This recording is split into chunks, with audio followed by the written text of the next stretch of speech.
Hi everyone, Dr. Mad here. So now let's have a look at Act 1, Scene 3. And there you can see the summary. So the battle is over and Macbeth and Banquo are walking along. They meet the three witches. The witches greet Macbeth as Thane of Cawdor, which puzzles him because he does not yet know about the promotion. They predict that he will be king and that Banquo's children will be kings also. Roose and Angus arrive. They tell Macbeth that he has been promoted to be the Thane of Cawdor, thus proving that the witches are telling the truth and that they know things by supernatural means. Macbeth starts to think about murdering King Duncan, but for now hopes that it will happen without him having to do anything. He says to Banquo that they should talk privately when they have more time. So what we'll do now is listen to the scene first before we go through it.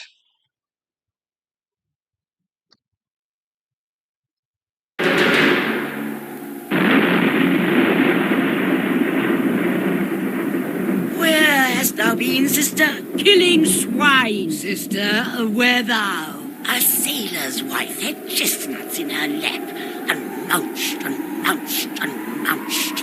Give me, quoth I. I want thee, witch, the ram-fed Runyon cries. Her husband's to Aleppo gone, master of the tiger. But in a sieve I'll thither sail, and like a rat without a tail, I'll do, and I'll do, and I'll do. I'll give thee a wine. That kind, and I another. I myself have all the other. And the very ports they blow, all the quarters that they know, with a shipman's card. I'll drain him, dry as hay.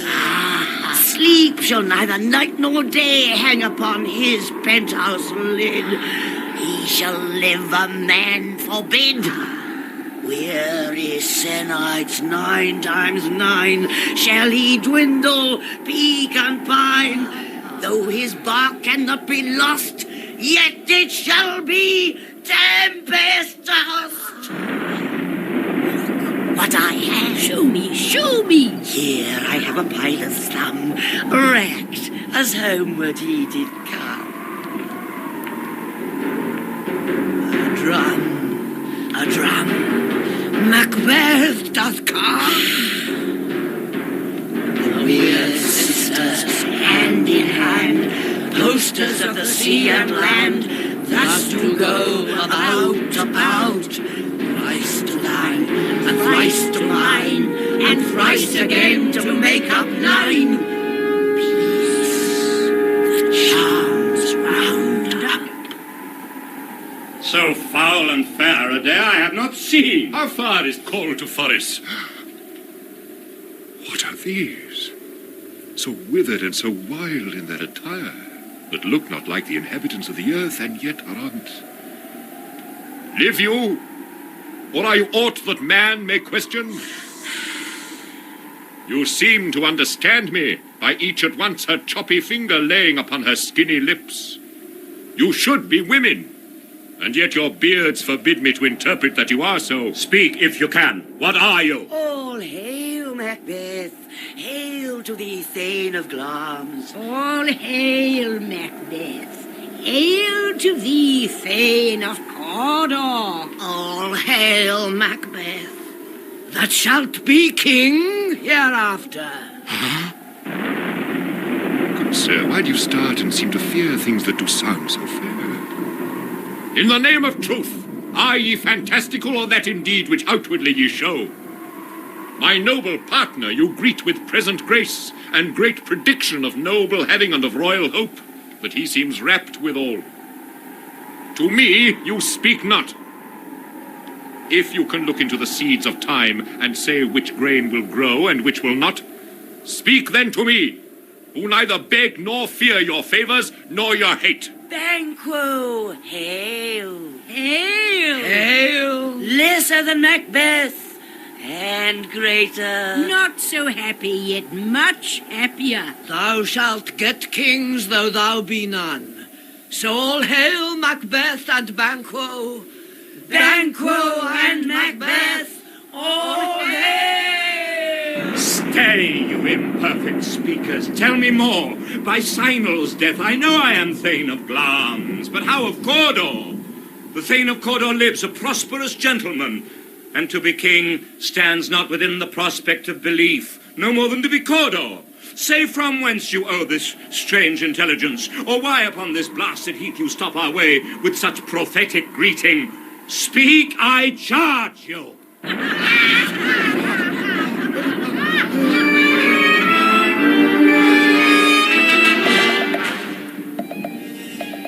The earth hath bubbles as the water has, and these are of them. Whither are they vanished? Into the air. And what seemed corporal melted as breath into the wind. Would they had stayed. Were such things here as we do speak about? Or have we eaten on the insane root that takes the reason prisoner? Your children shall be kings, You shall be king. and Thane of Cawdor too. Went it not so? To the self-same tune and words. Who's here? The Thanes of Angus and of Ross. The king hath happily received, Macbeth, the news of thy success. And when he reads thy personal venture in the rebels' fight, his wonders and his praises do contend which should be thine or his. Silenced with that, in viewing o'er the rest of the self-same day, he finds thee in the stout Norwegian ranks, nothing afeard of what thyself didst make, strange images of death. As thick as hail came post with post, and every one did bear thy praises in his kingdom's great defence, and poured them down before him. We are sent to give thee from our royal master thanks, only to herald thee into his sight, not pay thee. And for an earnest of a greater honour, he bade me from him call thee Thane of Cawdor. In which addition, hail, most worthy Thane, for it is thine. What? Can the devil speak true? The Thane of Cawdor lives.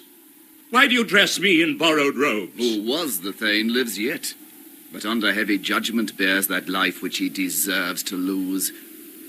Whether he was combined with those of Norway, or did line the rebel with hidden help and vantage, or that with both he laboured in his country's wreck, I know not. But treason's capital confessed and proved have overthrown him. Glamis and Thane of Cawdor, the greatest is behind. Thanks for your pains.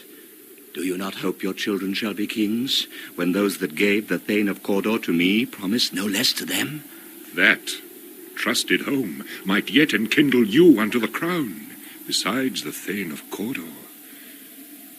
But 'tis strange, and oftentimes to win us to our harm, the instruments of darkness tell us truths, win us with honest trifles to betray us in deepest consequence. Cousins, a word, I pray you. Two truths are told, as happy prologues to the swelling act of the imperial theme. I thank you, gentlemen. This supernatural soliciting cannot be ill, cannot be good. If ill, why hath it given me earnest of success commencing in a truth? I am Thane of Cawdor. If good, why do I yield to that suggestion, whose horrid image doth unfix my hair, and make my seated heart knock at my ribs against the use of nature? Present fears are less than horrible imaginings. My thought, whose murder yet is but fantastical, shakes so my single state of man, that function is smothered in surmise, and nothing is but what is not. Look how our partners rap. If chance will have me king, why chance may crown me without my stir. New honours come upon him, like our strange garments, cleave not to their mould, but with the aid of use. Come what come may, time and the hour runs through the roughest day. Worthy Macbeth, we stay upon your leisure. Give me your favour. My dull brain was wrought with things forgotten. Kind gentlemen, your pains are registered where every day I turn the leaf to read them. Let us toward the king. think upon what hath chanced, and at more time, the interim having weighed it, let us speak our free hearts each to other. Very gladly. Till then, enough. Come, friends.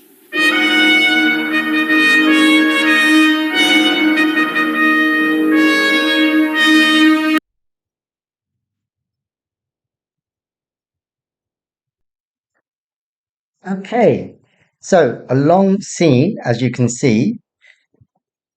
Now, the secret of Macbeth or secret of Shakespeare at GCSE level is not to get bogged down, okay? You don't need to know every single line and every single word. So we're going to go through this scene, and you'll be pleased to know that we don't need to analyze every bit of it in the same way that how long the scene is, okay? So, for example, this first bit here about the three witches, we can pretty much skip that, okay? Shakespeare uses the witches to create a supernatural atmosphere, and he introduces them at regular intervals, and all these, what they say to each other is really, doesn't really mean much, okay, or certainly not at GCSE level. So we can skip all that. The important point is when they interact with Macbeth and Banquo and so on. So if we skip to that bit there, so Macbeth comes along, and Macbeth and Banquo arrive, and then Macbeth says this line here, so foul and fair a day I have not seen. So what he means is that the weather is, so foul means bad, so the weather is bad, but fair means the fact that they've just won the battle, okay? And then Banquo saying, how far is it to Forest? Because they're making their way to Forest from the battle scene. And then they notice the witches, and they say, so again, we don't need to analyze every single line here. And obviously the witches look really strange. So Banquo is thinking, like, what is this? What are these things? And then he tries to talk to them. Are you alive? Are you something that I can talk to? That man may question. And you seem to understand me because you're putting your fingers on your lips. Okay.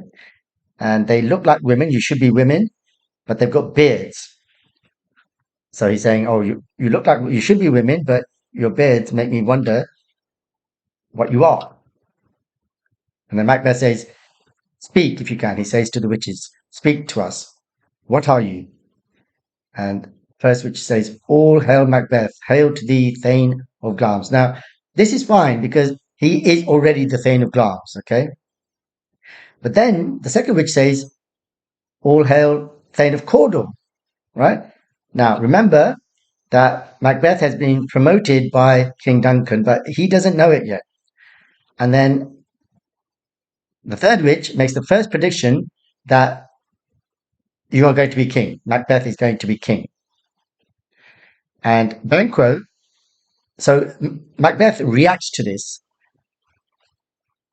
And Banquo says, oh, why are you reacting? Why are you shocked? That you seem to be scared of something that is actually a good thing.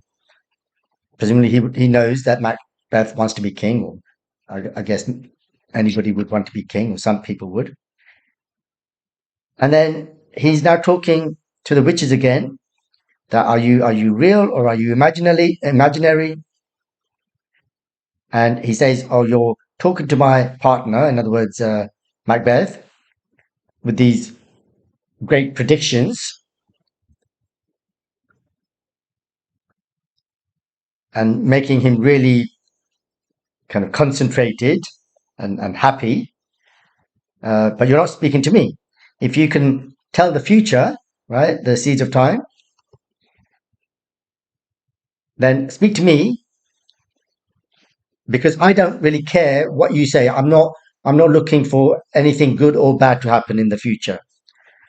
And the first witch says hail to Banquo, and all three of them say hail. So hail is a greeting, but it's also usually, in this context, is you say that to somebody who's superior. So the first witch says, lesser than Macbeth and greater.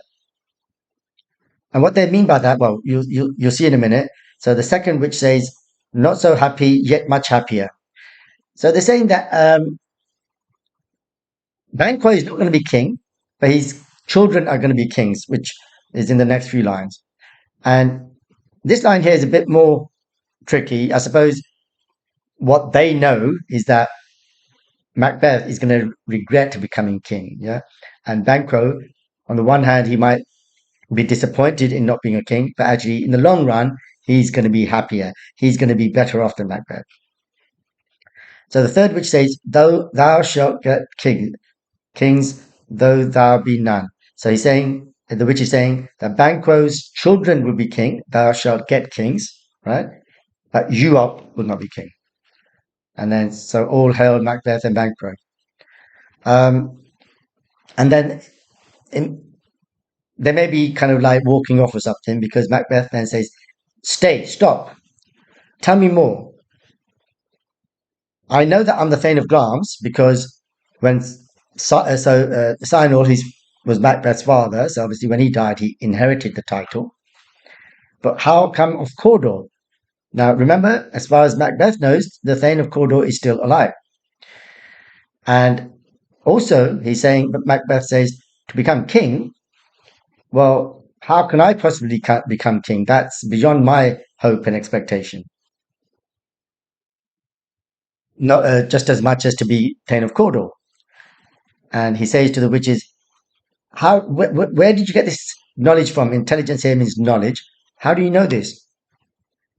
And why do you stop us on this heath with these prophecies?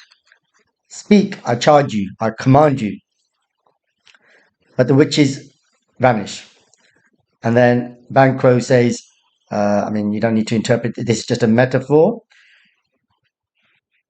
That he's saying the earth has bubbles as the water has. It's just a metaphor, Shakespeare being Shakespeare, of wondering what's going on. Where did these witches vanish to? Whither are they vanished? And Macbeth says, oh, they seem to have disappeared into thin air. So corporal means physical, that what seemed physical and real has just disappeared. If only they had stayed so that they could have asked them more questions. And Banquo says, what were they saying? Have we just lost our minds? Did we eat something that's poisoned our mind or made us mentally ill? And Macbeth says that they said, your children shall be kings. And Banquo says that they said, you shall be king. And Macbeth says, and they said that I would be Thane of Cawdor. Is that not what they said? And Banquo says, yes, that's exactly what they said. Now somebody comes and Banquo says, who's here? And it's enter Ross and Angus, who are these two noblemen we've met before. Now, we don't need to go through this in detail. So Ross just says to Macbeth that he's received the happy news that Macbeth won this great victory, and he really wants to praise you. He's very happy. That what you've done is wonderful. Yeah. Yeah. So we don't need to worry about this speech too much. Okay. Ross is just bringing the news that King Duncan is very happy with Macbeth. And which is the next bit here. So Angus says, we have been sent by King Duncan to thank you for your service and to call you to him. Okay. They haven't come here. I mean, when they say not paid you, they don't literally mean money, but nothing more than they've just come here to call him, nothing much more than that, except to tell him that he has been promoted to Thane of Cawdor. And Banquo, so he's not talking to Angus or Ross now. He's kind of, it's actually an aside. So aside is where you speak kind of to the audience. And normally Shakespeare would have put that in brackets here, aside, but he hasn't done that in this case.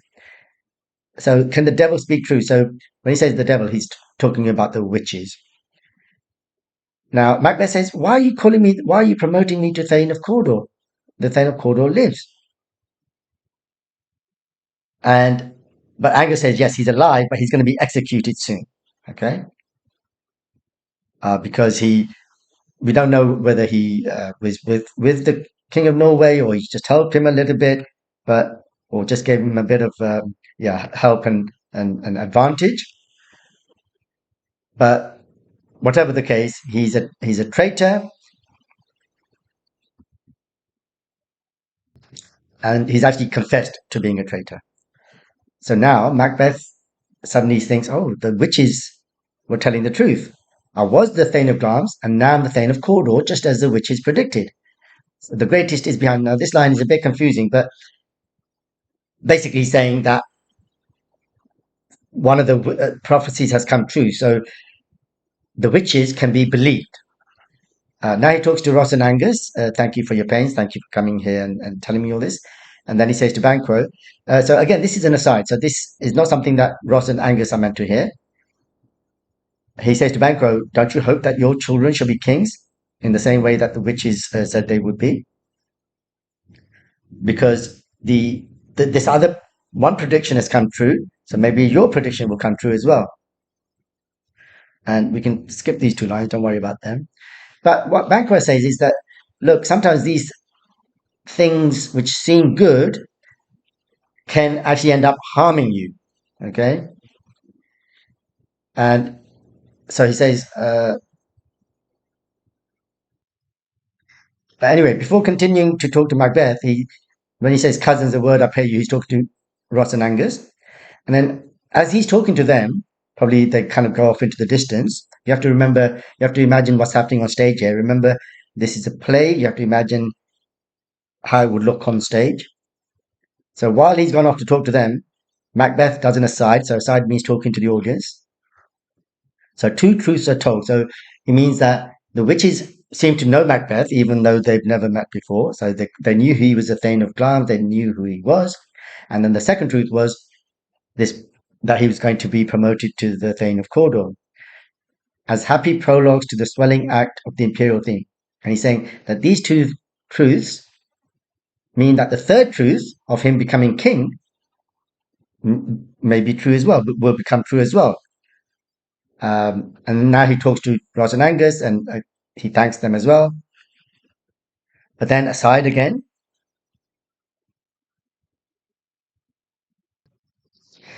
now one of the other reasons why you need to be careful with Shakespeare, like there's actually a line missing here, okay, in this version. So this line kind of doesn't make sense because of that missing line, but we don't need to worry about it. He's now trying to work out whether these predictions are good or bad for him. He's saying that if they're bad, then why is the news of success? Why he's been told he's going to become king, right? So it's a kind of like a successful thing.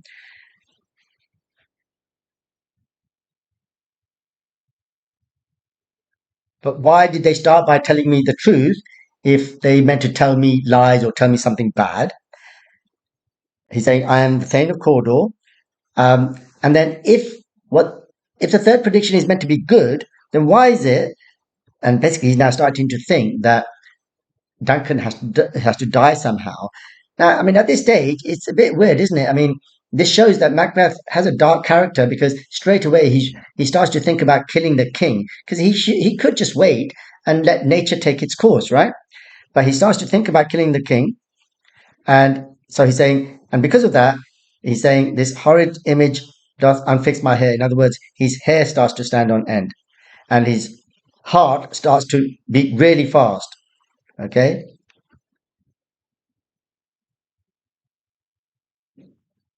Unnaturally fast. Now we know he's a very brave man, so it takes a lot to make his heart beat fast. Okay, and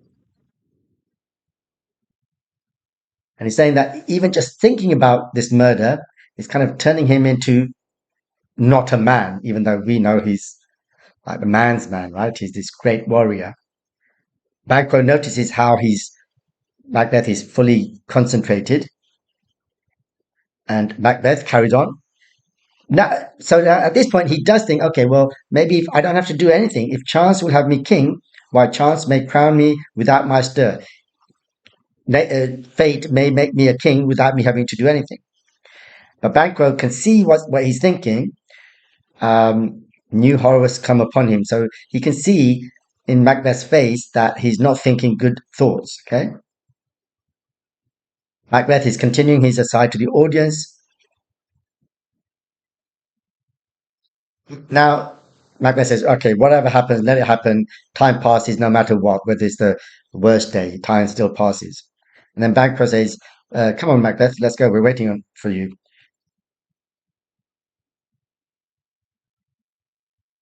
And Macbeth says, oh, sorry, I was thinking of other things. We don't need to worry too much about this. This bit here, he's talking to Angus and Ross.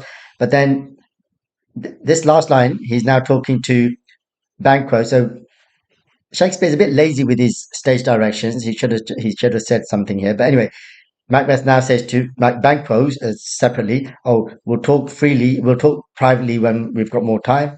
And Banquo says, "Okay." Um, and Macbeth says, "Till then, enough. Come, friends." And they go. Okay. Okay. So this summary is at the top as well, but I'll put it here just for your convenience. You can pause the video here and read through that summary again. And these are some key quotations for this scene. So remember, even though it's a long scene, these three quotations are enough. And you can have a look at these questions. The answers are on the next slide. So you should pause the slide here before you go on to the answers. And I'm going to move to the next slide now. So here are the answers.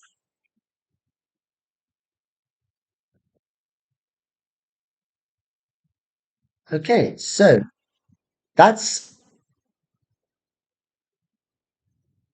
scene 3. Quite a long scene, but you don't need to worry about all of it, okay? Just a key bits. So, for example, these 3 quotations, and just making sure that you know the main things that happen. So in this scene, the main thing is the predictions, okay? So yeah, have a go at these questions, and then move on to the next scene.